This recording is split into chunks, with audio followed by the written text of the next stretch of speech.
Salut à tous, alors je vous retrouve aujourd'hui pour une vidéo qui sera une vidéo où je vais vous présenter les erreurs que j'ai faites en tant que biotista en tant qu'être pro à la beauté, tout ce qui s'ensuit. Et donc je vais vous dire pourquoi je les ai faites et pourquoi il ne faut pas que je les refasse ou pourquoi je continue à les faire, parce que certaines je continue à les faire. Donc ma première erreur, c'est d'avoir appliqué du fond de teint trop jeune. Donc pourquoi c'est une erreur? Parce qu'en fait ça va venir détruire votre peau, ça va venir la rendre beaucoup moins lumineuse, ça va l'empêcher de mûrir normalement. Si vous entendez mûrir normalement, vous allez lui dire bah oui, tu préfères avoir des rides, mais non, justement parce que ça l'empêche de grandir avec nous. Parce que j'ai commencé à appliquer du fond de teint vers 12 ans, 12-13 ans, donc c'est vraiment très très jeune. Bon, j'ai eu la chance de ne pas avoir de rides au niveau de la peau, mais je sais que mes boutons, j'ai des cicatrices qui ne partiront jamais et qui auraient pu partir si je n'avais pas appliqué du fond de teint. Donc voilà pourquoi je regrette d'avoir appliqué du fond de teint trop jeune. Donc la deuxième erreur, c'est d'avoir appliqué du fond de teint en trop grande quantité. Donc c'est-à-dire que j'étais carrément orange. Mais vraiment orange, ça faisait un effet masque, ce n'était pas joli du tout. J'avais la peau qui était grasse, la peau qui luisait, c'était une horreur. Et le pire, c'est que j'en étais fière, donc faites gaffe quand même les filles quand vous appliquez votre fond de teint à pas mettre trop la quantité parce que ça sert à rien du tout. Ça vous rendra plus moche qu'autre chose, donc non, au fond de teint en trop grande quantité. Aujourd'hui, je l'applique à l'éponge pour absorber un maximum de matière, oui.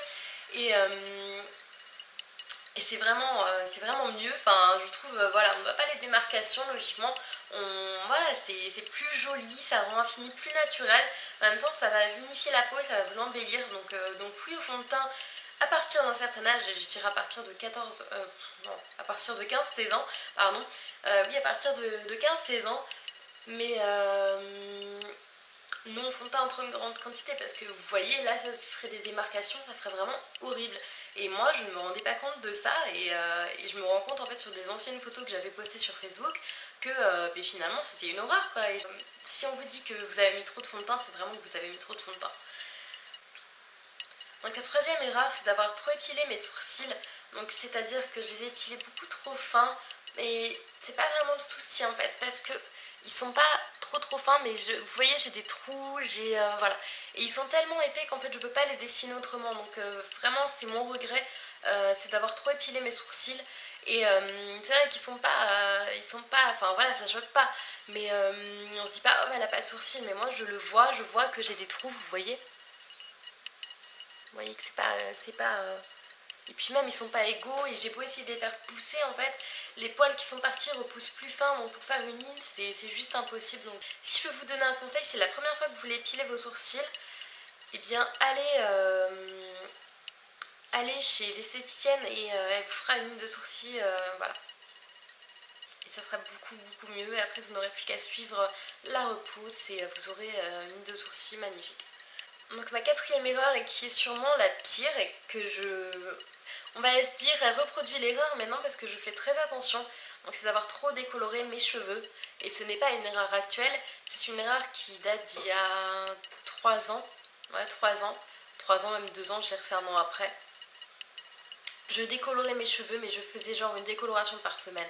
C'était horrible et mes cheveux étaient devenus horribles, tout secs, c'était de la paille, c'était vraiment une horreur et j'ai vraiment pris du temps à les récupérer et encore je ne les ai pas totalement récupérés donc évitez franchement évitez trop de coloration et puis même moi vu que j'ai lisse franchement voilà c'était devenu une horreur. Là je les récupère grâce à des bons produits, grâce à des coupes, je peux pas les avoir longs, sinon ça fait vraiment horrible, ça se voit tout de suite qu'ils sont cassants, voilà, donc, euh, donc non pas trop de décoloration. Et si vous voulez vraiment vous décolorer les cheveux, franchement je vous conseille vraiment d'aller encore une fois chez un professionnel parce que de toute façon dans la beauté il n'y aura pas mieux qu'un professionnel pour vous faire vos soins, pour vous faire tout ce qui s'ensuit pour que votre peau, tout ça n'en souffre pas. Donc voilà. Donc ma cinquième erreur, c'est d'utiliser le lisseur tous les jours. Et là, je continuerai longtemps et encore longtemps. J'ai beau savoir que c'est une erreur. Là, vous voyez, je les ai lissés et je les trouve bien, quoi. Mais je les trouve pas assez lisses. J'ai une épaisseur et j'ai une masse, en fait. J'ai le cheveu épais et j'ai la masse. Donc ça fait que le cheveu, dans tous les sens, c'est créer une touffe. Voilà, il n'y a pas d'autre mot. Et c'est vraiment horrible et je ne supporte pas ça. Donc au lieu de laisser comme ça, ben, je me sens pas bien en fait quand j'ai les cheveux normaux.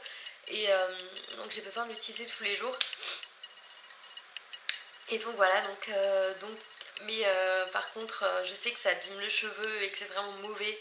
Et donc bah, évitez franchement, si vous avez le cheveu qui est un petit peu ondulé, que ça fait un joli tombé et tout ça, moi c'est vraiment, il y a des mèches comme ça, enfin voilà, je ressemble à rien du tout. Je crois que vous l'aviez vu dans une vidéo, c'est vraiment hideux. Donc on a tendance à ne pas aimer nos cheveux, mais franchement, je regardais ma soeur l'autre jour qui voulait absolument se lisser les cheveux et qui était magnifique avec ses cheveux un peu ondulés, mais donc bah, évitez de vous lisser les cheveux trop souvent, ou lissez-les-vous une fois ou 2 fois par semaine, mais pas plus quoi. Chaque shampoing, lissez-vous les cheveux et puis après laissez oublier quoi. Donc ma 6e erreur, c'est d'avoir utilisé un dissolvant avec acétone. Donc pourquoi j'ai utilisé un dissolvant avec acétone, c'est parce que j'avais acheté le dissolvant des cosmétiques Prose Paris là, et en fait il est avec acétone, il n'est pas marqué sans acétone. Donc quand un produit n'est pas marqué sans acétone, c'est qu'il y a de l'acétone. Mais je ne le savais pas, je n'avais pas fait gaffe, et c'était le bain dissolvant en fait. Et donc ça m'a détruit les ongles complètement. Je me disais mais mince, pourquoi ils sont aussi cassants en ce moment? Et regardez la longueur, c'est vraiment nul quoi. Et j'ai beau essayer de les refaire pousser, bah franchement ils ont tellement souffert que la cuticule est franchement très très enrobée d'acétone quoi. Donc je sais pas si ça se passe comme ça, mais je pense en fait. Et donc c'est impossible à les faire pousser, donc il faut que j'attende, il faut que je prenne des compléments alimentaires et tout. Donc ma 7e erreur, celle qui m'a vraiment vraiment vraiment détruit les cheveux, tu vas vraiment vraiment cramer les cheveux, hein. J'aurais pu les perdre, franchement j'aurais pu les perdre. Et ne faites jamais, jamais, jamais ça chez vous. Ne faites jamais ça. C'est d'avoir fait une permanente juste derrière une couleur. Juste derrière. C'est-à-dire que j'ai fait ma couleur et genre 3 jours plus tard, je suis allée chez le coiffeur pour faire une permanente. Et le coiffeur m'a demandé combien de temps ça faisait.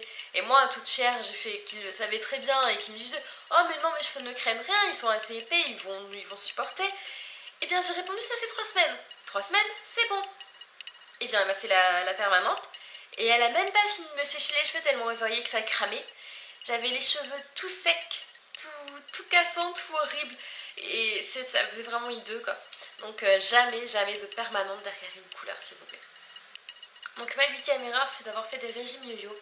Donc ça, c'est une erreur, on s'en rend compte, mais on peut pas trop l'éviter parce qu'en fait, faire un régime toute une vie, c'est juste impossible. En fait, quand on commence à rentrer dans l'engrenage des régimes, on est sûr de jamais perdre en fait. Enfin voilà, mais de toute façon, à partir du moment où on a pris du poids, soit on le perd ponctuellement, soit on le perd pas du tout. Donc voilà, mais c'est une erreur et voilà, en fait, l'erreur d'avoir dû faire des régimes yo-yo, c'est d'avoir pris un médicament qui me rendait encore plus malade et de ne pas m'en être rendu compte tout de suite et d'avoir mangé comme une tarée et de ne pas perdre encore mes mauvaises habitudes alimentaires. Et donc voilà, donc là je suis remontée à 62,5 et j'étais descendue à 56. Donc ouais, là je suis à 62,5, donc ça me fait mal au cœur de le dire, mais voilà, de toute façon que j'étais à 56 il y a 3 semaines, donc voilà. Donc ma 9e erreur, qui est une erreur qui ne me gêne pas en soi, mais qui doit contribuer à empêcher la pousse des ongles, c'est de ne pas appliquer de base-fond vernis. En fait, pourquoi ça me gêne pas en soi? C'est parce que mon vernis, comme je vous l'ai déjà dit, a tendance à se plastifier, et je peux tirer dessus, je peux l'enlever d'un coup quoi. Et avec une base en plus, ça fait une couche de plus, et donc c'est encore pire. Et en fait, j'ai beau essayer de mettre très peu de matière sur l'ongle, j'ai beau essayer de changer de top coat, tout ça, et bien ça rien n'y fait. Donc voilà, donc si vous avez franchement une très bonne base qui est vraiment très bonne et pas trop chère, franchement dites-le moi en barre de commentaires, j'irai tester parce que c'est vrai que je commence à regretter amèrement de ne pas appliquer de base-fond vernis parce que je me rends compte que ça détruit l'ongle. Et donc ma 10e erreur, c'est encore sur mes cheveux, c'est d'avoir lissé mes cheveux quand ils étaient humides. Donc je regrette parce que je me dis que ça a un petit peu contribué à les abîmer. Mais je regrette pas plus que ça, mais je voulais franchement vous dire encore une fois, vous avez dû l'entendre, même si c'est des lisseurs où c'est marqué spécial cheveux humides, ne le faites surtout pas, ça va cramer le cheveu. De toute façon vous avez qu'à voir, il y a une fumée qui sort, et la fumée qui sort, c'est pas le lisseur qui a des actions thérapeutiques sur le cheveu, C'est franchement votre cheveu qui est en train de cramer. Et d'ailleurs, peu importe le produit que vous mettez, si vous voyez de la fumée, c'est votre cheveu qui est en train de cramer. Et même des coiffeurs le font. Ils appliquent un produit, ils disent ah mais vous inquiétez pas, c'est le produit qui agit. Oui, c'est le produit qui agit et qui fait cramer le cheveu, hein. Donc voilà, j'espère que cette petite vidéo vous aura plu. Moi j'étais très contente de la faire. Donc je vous fais des gros bisous et n'hésitez pas à mettre vos vidéos en commentaire. Je vous fais des gros bisous et je vous dis à très vite. Ciao ciao.